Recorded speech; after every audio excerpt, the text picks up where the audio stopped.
Hello everyone, welcome to Pattern a Day. I'm David Getson as we go day by day, pattern by pattern through Christopher Alexander and Teams, a pattern language where good known rules of thumb are applied to architectural solutions in an adaptive way. We've got a little bit of sage burning over there, adding some nice aromatherapy to the office today on a Saturday.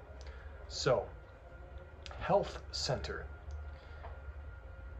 This is a very interesting idea about, there's been, especially in the 20th century, a real centralization of hospitals and hospital services. You can think about how many births, for example, would take place in a home. But now, how many births take place in a home? Then you can look at the infant mortality rates that have dropped so much, and that's a great thing.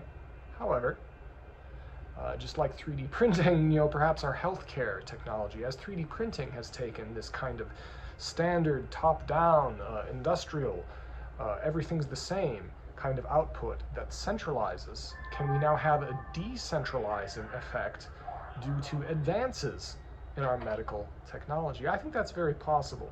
So let's just look at what they say here about the problem. More than 90% of the people walking about in an ordinary neighborhood are unhealthy, judged by simple biological criteria. There's been a lot of talk about that lately. That has only gotten worse since 1977. This ill health cannot be cured by hospitals or medicine. How do they want to address this? Therefore, gradually develop a network of small health centers, perhaps one per community of 7,000 across a city, each equipped to treat everyday disease, both mental and physical, in children and adults, but organized essentially around a functional emphasis on those recreational and educational activities which help keep people in good health, like swimming and dancing. Really, this kind of sounds a lot like a YMCA, doesn't it? It's kind of a place where people can go, or a Turnhalle, a Turnverein. It's a very old German idea about just a place where people get together to focus and do healthy things like singing. That's what they would do at a Turnhalle. You would have a men's choir, and they would all have mustaches and lift weights, and then sing. But some people, I think, would enjoy that if it came back. But I don't know how I would feel about that, about the Turnverein coming back. But they say up here further on, the hospitals put the emphasis on sickness. They're expensive, they're inconvenient because they're too centralized. They tend to create sickness rather than cure it because doctors get paid when people are sick. I think that was important to call out that kind of incentive that I don't think a lot of doctors try to do that, but that's in a sense the monetization of pathology is something that we have all seen, and it takes a little bit of a sense of denial to say that that's not happening, this over-medicalization of things, over-prescribing of things, where it's very easy. It's easy to say, let's treat the symptom with something, especially psychologically, let's treat the symptom with something that creates more symptoms. Well, and then you have something else for those symptoms, and it just goes up and up and up. And with the advent of insurance, what are doctors always happy to do? Doctors are always happy to do something which seems like it would help, that insurance covers, because why not? But this is a way that it incentivizes something which amplifies a lack of health, rather than emphasizes something which supports health. How exactly one would get this type of thing done, that's hard to say. If anyone is interested in the pattern language book, to get that going, he goes into more detail here, talking about studies done by Kaiser Permanente. But they talk about people who have done things which there are several attempts that they talked about of people to do this in the late 1960s that they talk about. But they say, we visited one of the most advanced in San Anselmo, California.